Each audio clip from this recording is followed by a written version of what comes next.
Buenas tardes. Voy a tratar de hablarles de la guerra de reforma y como principal causante vamos a tomar la edición de la primer constitución democrática del primer estado mexicano moderno, que es la Constitución de 1857.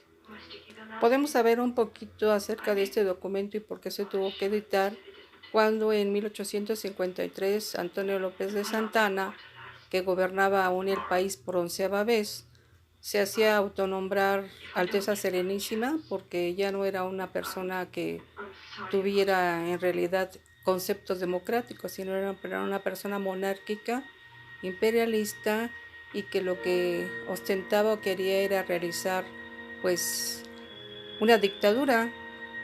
El plan de Ayutla, lanzado por Juan Álvarez y Florencio Villarreal, van a terminar con esta dictadura de Santana, expulsarlo del país y tratar de unificar al país en una sola conducta liberal. Álvarez toma el poder por algún tiempo, durante 10 meses, tras de lo cual el país se organiza para poder elegir democráticamente a Ignacio Comonfort como el primer presidente liberal de esa parte del siglo XIX.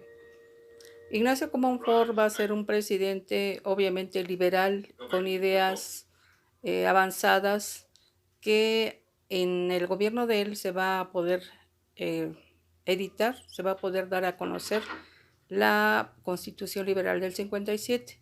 Pero esta situación, por tener normas como puede ser libertad de expresión, búsqueda de libertad, abolición de esclavitud, incluso atacar a los conservadores en sus privilegios, como por ejemplo el fuero, el que no fueran ellos juzgados jamás en un juicio público, sino que fueran juicios privados y sobre todo con enmiendas a su poder, va a crear obviamente que el poder conservador pues se conservará evidentemente siempre, ¿verdad? Como su nombre lo dice. Bueno, aquí la situación está en el hecho de que la Constitución del 57 va a traer grandes problemas a la mente del conservador, de tal manera que el gobierno de Ignacio Comonfort va a tener múltiples problemas.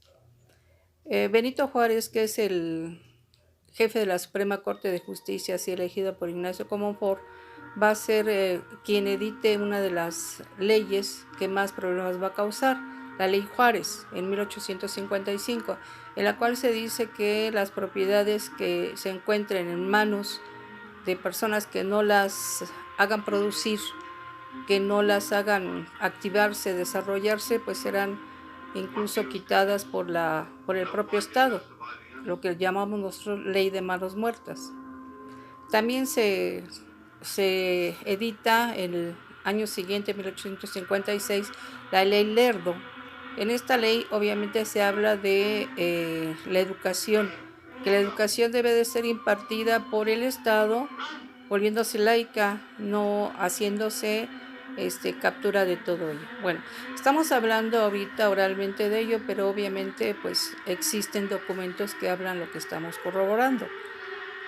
Podemos decir también que del periodo de 1857 a 1858 va a ser más o menos el gobierno de Ignacio Comonfort, porque Ignacio Comonfort va a tener que renunciar cuando uno de los conservadores más empecinado, más arraigado, como es Félix Zuluaga, va a hacer que se elabore un plan llamado el Plan de Tacubaya, que era la fortaleza militar conservadora donde él existía, en la cual desconoce a Ignacio como presidente hasta que derogue la Constitución de 1857, acto que don Ignacio Comonfort se niega a hacer y que obviamente le va a causar mayores problemas.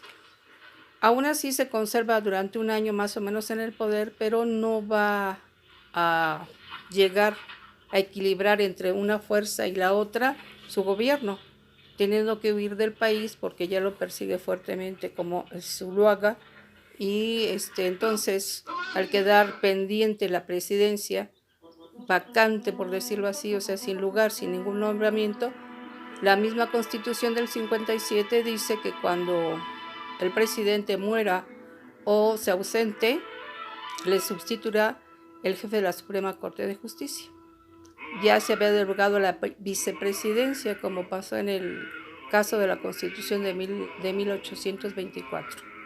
Entonces vamos a ver que sube Benito Juárez a la presidencia, que era el jefe de la Suprema Corte de Justicia, y vamos a ver entonces realmente el enfrentamiento, pues pudiéramos decir más fuerte, más encarnizado, más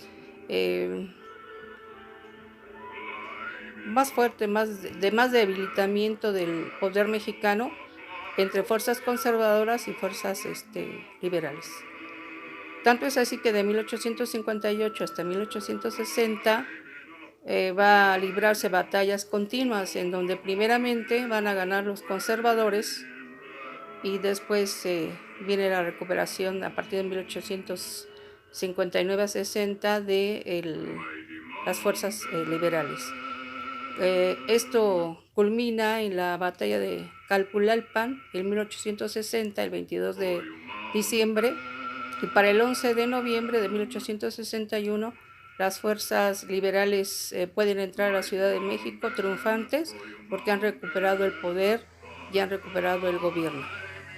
Bueno, aquí estamos hablando nosotros de la Guerra de Reforma y estamos tratando de que se entienda por qué va a ser llamada así. Obviamente las leyes de reforma aún van a seguirse editando en Veracruz, ya que el señor Benito Juárez, la Constitución del 57 la trae por toda la República Mexicana, en diferentes estados de la República. En Guadalajara va a sufrir un atentado fuerte donde las tropas conservadoras le llegan ya a querer matar. Guillermo Prieto lo va a poder salvar porque dice los valientes no matan. Y entonces el señor Guillermo Prieto y él llegan a la ciudad de Manzanillo y se embarca Benito Juárez rumbo a Panamá. Y en Panamá está un tiempo y vuelve a embarcarse en otro barco hacia Veracruz. Y ahí es donde es el final de su capítulo de la presidencia, porque ahí va a establecer todavía otras leyes que van a ser las más fuertes en contra de lo que puede ser el conservadurismo mexicano. Tanto es así que por primera vez al mexicano le va a importar el poder hacer un registro para quien se muere, quien se casa y quien nace, que es lo que conocemos como el registro civil. Pero por primera vez se hace, porque ni en época colonial se llevaba un conteo exacto jamás de quién moría, quién nacía, quién se casaba, quién fallecía, etcétera, etcétera. Entonces vamos a ver, nosotros les vuelvo a repetir esta otra de las leyes importantes. Como obviamente los conservadores, la iglesia es dueña de muchos terrenos que no producen, pero también de grandes casonas en la Ciudad de México y en otras ciudades del interior de México, pues vamos a ver que se va a ver en fuertes problemas porque pues la ley que establece Juárez va a ser tan estricta que cuando él en Veracruz se establece, lo hace con mayor presencia porque ya los conservadores habían sido derrotados. ¿Qué va a suceder? Las hermandades religiosas que existían aquí se van, jesuitas, carmelitas, bueno, todas las hermandades se van del país y obviamente pues el país ahora sí que queda, por decir, en manos ya del Estado. No está preparado aún el Estado para poder decir en un momento dado, pues la educación, si se vuelve laica, vamos a poderla dar nosotros. No hay escuelas públicas en realidad. Las pocas escuelas públicas que existen están dentro de la ciudad, pero al hablar del interior, pues no las hay. Entonces vamos a ver nosotros aún una situación caótica en este periodo. Bueno, pues también esta no es la principal situación consecuente de la Guerra de Reforma. La Guerra de Reforma en sí va a ser una situación en la cual va a provocar que el ejército quede tan debilitado que la arca o la riqueza del país no exista, que Benito Juárez tenga que tomar medidas drásticas, totales, como decir, no se paga la deuda pública hasta que haya con qué. Y obviamente entonces en esos años y casi siempre durante el siglo XIX se debió dinero a Inglaterra, a España y a Francia. Y como ustedes sabrán, aquí hubo otra situación también de atentado en contra de la libertad del país, porque las transnaciones, cuando supieron que Benito Juárez había dicho no pagamos deuda externa, entonces ellos van a establecerse en contra del gobierno mexicano, en contra de Juárez, y se vienen hacia Veracruz a exigir el pago de la deuda.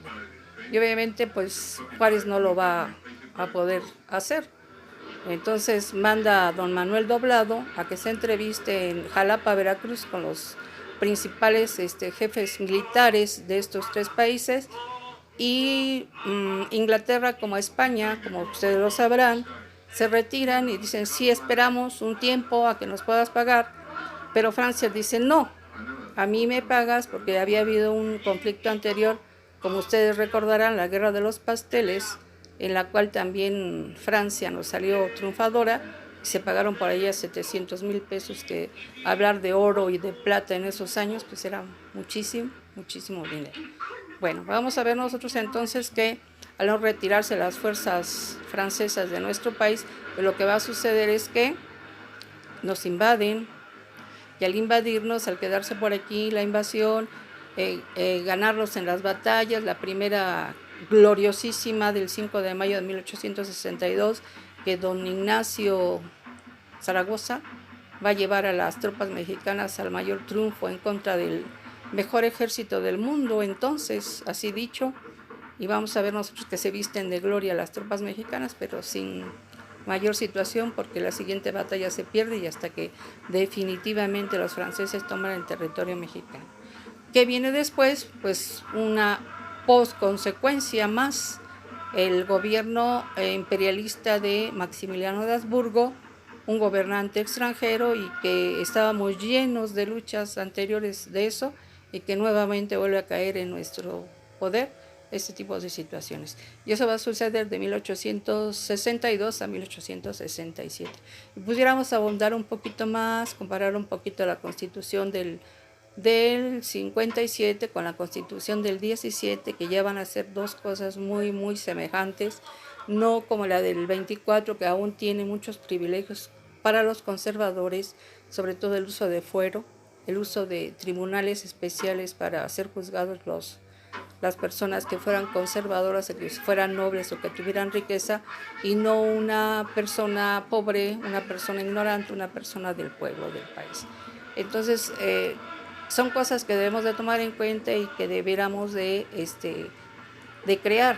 La historia, aunque resulte paradójico, la historia es en ocasiones para la mayoría aburrida o cansada, o ya se estudió o ya se supo, pero es la memoria del hombre, es la memoria de la humanidad, y siempre es bueno recordarla porque nos lleva a nosotros a efectos para poder no repetir los mismos errores, llevar a otro tipo de situación o desarrollo al país, a la nación, a la sociedad, y con esto buscar la evolución. Todos los seres evolucionamos, plantas, animales y el propio hombre. Nada más que en ocasiones el hombre, por sus errores repetidos y repetidos constantemente, pues vuelve a cometer los mismos, y volvemos a cometer lo mismo y volvemos a cometer lo mismo. Y es lo que se trata, de no tratar de repercutir lo mismo y siempre sentirnos sometidos a eso mismo. Bueno, en la Constitución de 1917, como dijimos antes, se habló en el 57 de que el Estado y la Iglesia quedarían separados y que la educación sería impartida por el Estado. Bueno, aún vuelvo a repetir, no lo logró hacer el presidente Benito Juárez ni posteriores, sino hasta el 1917, cuando ya se pudo establecer firmemente en el artículo 3 constitucional que la educación sería laica, gratuita y obligatoria. Y ya empezaron a construirse escuelas en los estados, escuelas no solamente en la Ciudad de México, a nivel público se pudo crear la normal de maestros para instrucción de personas que fueran los preparadores de los chicos en sus primeros años, es decir, del primero al sexto grado. Se crea la secundaria, la preparatoria existía. Entonces, va a ser una evolución educativa bastante fuerte, un desarrollo educativo que nos va a crear a nosotros pues un aprendizaje más amplio, mayor, etcétera. Si nos tratamos de acordar un poquito de los años 70, 1870, 72, 73, don Gavino Barreda, ilustre mexicano científico de la Universidad Mexicana, va a traer el positivismo francés a nuestro país, inventado por Auguste Comte. Este positivismo, ¿qué nos va a traer de bueno? Simplemente el poder comprobar lo que se dice, es decir, investigar y tratar de llegar a la comprobación de lo que estamos diciendo. ¿En qué niveles? ¿En niveles históricos? Realmente no, sino en niveles científicos, pero en relación con ciencias como puede ser la biología, como puede ser la botánica, la zoología, la anatomía, etcétera, que obviamente son las ciencias exactas o fácticas y que nos van a hacer a nosotros que las matemáticas de Auguste Comte y las matemáticas copernianas, etcétera, etcétera, en nuestro país se pudieran comprobar, se pudiera establecer por qué estos teóricos llegaron a decir que la investigación es necesaria para poder comprobar, para poder hipotizar, comprobar esa hipótesis, llegar a sus conclusiones y obviamente establecer nuevas teorías. Un paso muy importante para la educación mexicana que obviamente estaba en verdaderos pañales durante el siglo XIX. Si en la época colonial dijimos que avanzamos mucho porque habían escuelas hasta de mestizos y de indios, pues no era avanzar mucho porque los privilegios universitarios eran para los hijos de los españoles y los españoles mismos si así lo querían. Y aparte los educadores venían de España misma hasta que se empezaron a preparar aquí a través de los criollos, de los hijos de españoles. Pero si estamos hablando nosotros de las personas que nacieron acá, bueno, y fueron 300 años de esa educación. En el siglo XIX fueron situaciones muy indecisas, muy inestables, muy carentes de fortaleza científica, educativa, filosófica, política. ¿Por qué? Por los constantes trastornos, las luchas entre conservadores y liberales que nunca nos llevaron a nosotros a establecer algo verdaderamente factible, algo verdaderamente equilibrante, algo verdaderamente compatible entre los intereses conservadores y los intereses liberales. Eran radicales las dos fuerzas, sobre todo por falta de derechos, por falta de igualdad, por fuero. Y aparte de que la educación era realmente muy escasa en la mayoría del pueblo. Bueno, esta es la situación analítica que podemos establecer de las causas y de las consecuencias que pueden ser llevadas o creídas por lo que es lo que podemos llamar la segunda transformación, que es la Guerra de Reforma, de 1858 a 1861. Y vuelvo a repetir, bueno, pues este es un periodo de mucho análisis, de mucha conciencia. Es histórico, pero hablar de derechos, hablar de libertad, hablar de constitución, hablar de un Estado moderno, hablar de una república, hablar de una elección para presidente, pues obviamente en el siglo XX pues ya coadyuvó y nos llevó a mejores situaciones de vida. Sabemos que el porfiriato tardó 32 años, fue una dictadura muy, muy larga. Santana antes las había cometido, pero 11 veces en diferentes periodos presidenciales. Como fue un personaje sin mayores principios, sin mayor moral, tanto se iba con los intereses conservadores como lo hacía con los intereses liberales. Entonces él nunca fue una persona realmente ni grata ni legítima, genuina. Fue una persona muy, muy, muy turbia, muy manejada de un lugar hacia el otro. Eso es ejemplo que nos debe de dar a nosotros constancia para prepararnos, para adquirir más moral, más ética, más situación de equilibrio valórico para lo que necesita la sociedad, no nada más un asunto de tipo personal, sino lo que necesitamos a nivel de el país, lo que necesitamos a nivel de la población de nuestro país, incluso ver visiones que nos hagan evolutivos a nivel del mundo. Sabemos que tenemos al coronavirus ahorita como una de las situaciones más fuertes que hemos tenido. Lo tuvimos del 2008 al 2012 con la influenza y el avial. Entonces ahora es una nueva experiencia, estamos en el 2020 y bueno, o sea, son cosas que debemos de admitir porque se dan a nivel del mundo, no se están dando en nuestro país, qué bueno, pero deben de dejarnos grandes enseñanzas para poder evolucionar, desarrollarnos, educarnos en torno a el mundo y nuestro propio país, nuestras propias necesidades, pero también las necesidades del mundo. Bueno, muchas gracias. Espero que no haya sido tan errónea mi participación, que no tenga tantos errores y que sea de alguna manera importante para quien lo quiera ver, escuchar y muchas gracias.